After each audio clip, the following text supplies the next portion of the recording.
Programang ito ay rated SPG. Striktong patnubay at gabay ng magulang ang kailangan. Maaaring may masiselang tema, lengguwahe, karahasan, sexual, horror o droga na hindi angkop sa mga bata.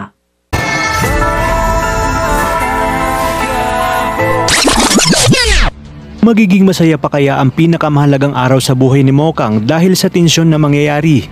Bago pa man magsimula ang debut ni Mokang ay pinaalalahanan ni Chiki ang kanyang besi na kilalanin muna nito si JP ng maigi dahil baka sa huli ito ay masaktan.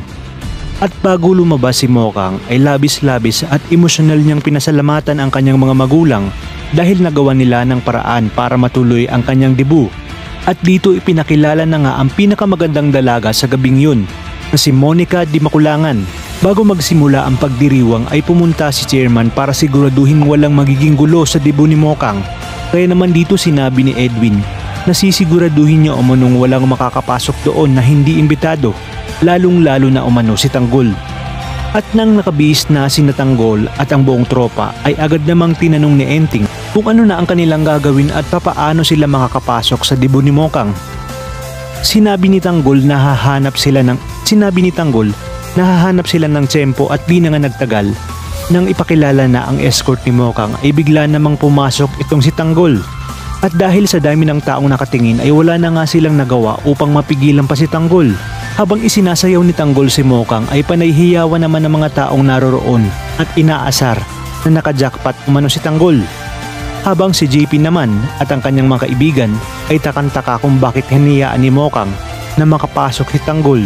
Gayong malaki ang atraso nito sa kanya matapos ang kahihiyang ginawa nito kay JP.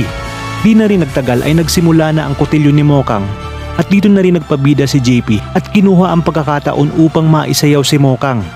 At dahil sa pustahan at pang-asar ng kanyang mga kaibigan ay magyayabang si JP at sasabihin na panoorin siya dahil sisiguraduhin niya ngayong gabi ay makukuha niya si Mokang.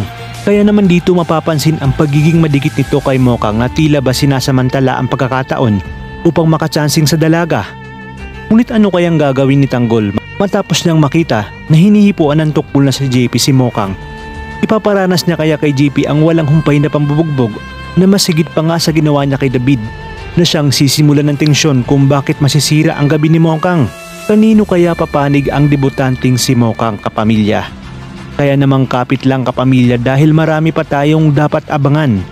Dito lang sa bagong tinututukan ng sambayanan, ang FPJs, Batang Quiapo.